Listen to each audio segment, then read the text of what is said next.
What up, y'all? Sticks and Politics. I got something for you.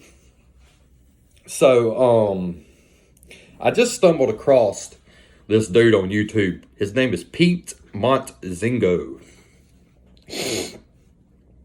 Anyway, he was doing research on his family history, and it comes up that his genetics is African royalty. Pete Montzingo is a white ginger redheaded boy. And he made the comment in his video that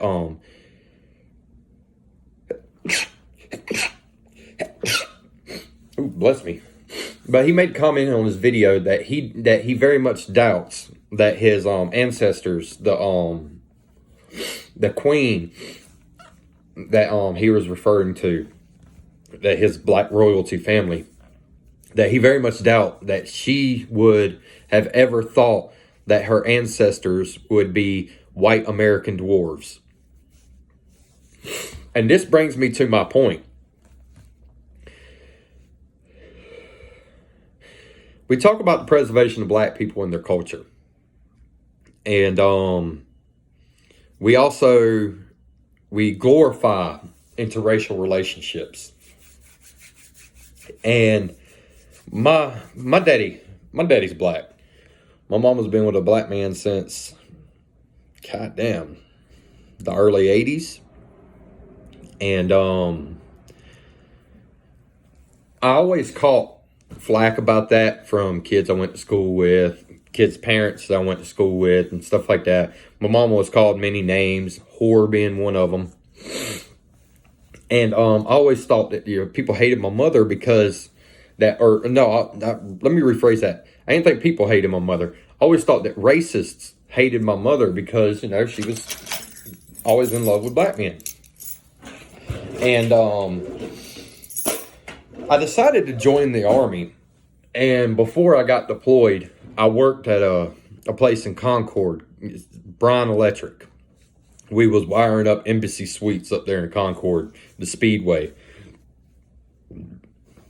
And there was this guy that I worked with, a real big dude, and he was from California, and I was in my early 20s. I was maybe about to turn 20 years old.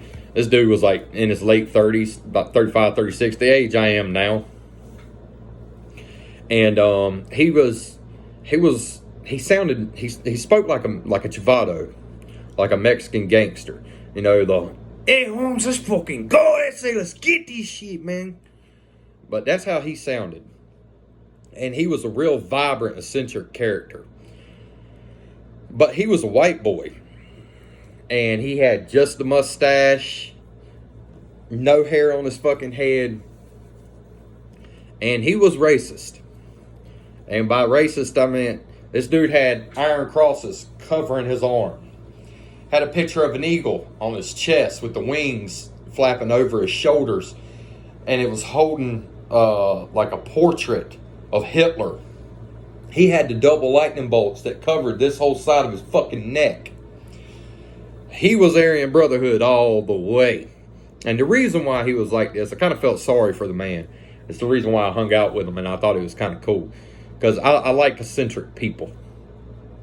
But whenever he was 12 years old, he'd beat his daddy to death with a ball-peen hammer. He waited till the man fell asleep. He said he did it because his daddy used to beat the hell out of him and his mama. I don't know why he did it. But whatever would possess the 12-year-old child to pick up a ball-peen hammer and beat his daddy to death, hit him in the face until he's hitting the bed underneath the dude's head. Savage. Like, fucking savage, bro. And, he had just got out of prison.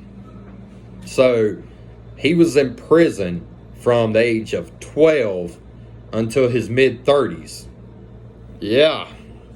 So, he was hardcore prison life. He's actually back in prison because he murdered someone in a bathroom stall over $15. Yeah.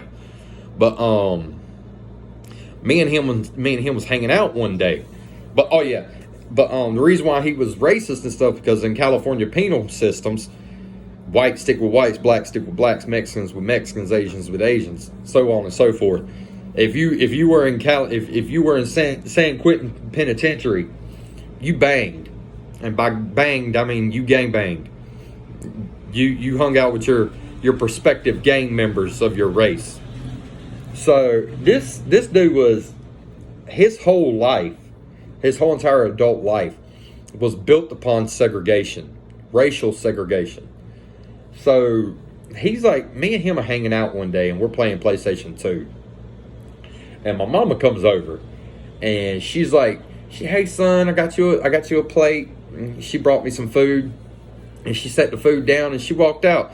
Well, she had her boyfriend with her. And I keep saying her boyfriend because I know I told y'all my dad's black. When my dad died from that because of dialysis, he actually cussed out one of the nurses that was treating him for dialysis, and they kicked him out of the dialysis center, and he died 2 weeks later. But this was her new boyfriend. And she comes in and she brings me my food and she leaves, and old boy looks at me. He was like, damn, Holmes, I didn't know your mama dated a black man, dude. That's fucking cool. And this is something I've never heard from a racist person. Most of the time, these people, they talk shit about my mama. They call my mama a whore, an N lover. Anything that you could think of, I've heard it. But I looked at him and I was like, dude, what the fuck are you talking about? You got Hitler tattooed on you, bro. Ain't you racist? And he said something, man, that I will never forget. And it really altered my perspective as far as interracial relationships. Because I was always for interracial relationships because I got tired of being fucked with over my mama loving who the fuck she wants to love. I got tired of hearing that shit. So needless to say, I don't have no use for racism in my fucking life because I experienced it a lot. But I looked at him, I was like, bro, what the fuck are you talking about? Explain this logic to me that someone who has spent over 15 years in the Aryan Brotherhood, bro, you've told me that you've killed people in prison for your gang. Why would you think that was cool? That I really wanted to hear his fucking answer. And what he said shocked the hell out of me. And it's true. That's why it shocked me. He said, women like my mother are killing more black families and black people in the world today than any racist ever could. I said, what the fuck are you talking about, bro? He was like, well, son, white's a dominant gene. I don't know if you noticed it, but whenever a white woman lays with a black man, their babies come out mixed, and they're really light. It's like, what do you think those babies are going to do? They're also going to date and marry white people. Which, 9 times out of 10, does happen. I don't think I've ever seen a mixed person with a full-on black man or black woman. I've never seen it, ever. Not once. But he said they'll end up marrying and reproducing with a white person. Guess what happens to the mixed kid's baby? They're not mixed no more. They're full on white. He said that one woman killed off an entire generation, an entire bloodline of black. He was like, I could go out here and just start killing black men. And by the time I killed the 4th person, even before that, cops would be all over me. I'd be thrown in prison. I'd be locked up for the rest of my life. I'd probably even get the lethal injection. He said I wouldn't kill too many fucking people. But people like your mama, they're doing it for us. It's like, you really think racism is done? It's like, dude, they took our slaves. You think we just dropped that shit? He's like, nah. You can't take our farm equipment and then us not try to destroy it. It's like, racism ain't changed, brother. Go to any hood. Look what you see in the hood. Gun stores and liquor shops. He's like, the government's been trying to kill them off since the 60s. He's like, why do you think they started government assistance? Now that's something that really fucking hit me. And this Pete Montezingo, he's the primary example of what happens with interracial relationships. Their descendants come out white. An entire royal black family cut out of existence. Yeah, he still has her genes. Yeah, they're in there somewhere. But if you look at this little pale, pasty white boy with red hair, you would never believe he's African royalty. Because the man got to him. And I say that. I heard that a lot growing up. All my family gatherings. The man held us down. The man did this. The man did that. The man did this. The man did that. The man ain't doing it no more. Now it's the white girl. The snow bunnies. It goes out to all my brethren. White or black. Love your people. Because there's people out here who are eliminating you in mass numbers. And you don't even realize it. Racism is a terrible thing when it's not directed in the right direction. Wanting your people to continue, wanting to save your race, preserve your race, protect your people, your heritage, your culture, that's a good thing. Nobody should want everybody to be white. How boring of a world would that be if we were all just white? That would suck. Could y'all imagine a world with no tacos? No Chinese chicken? No shrimp fried rice? All we had was fucking grits and mayonnaise. Could you imagine that? If that's all we had to eat, grits and mayonnaise. God damn. That would suck. But man, I hope y'all enjoyed this episode of Sticks and Politics.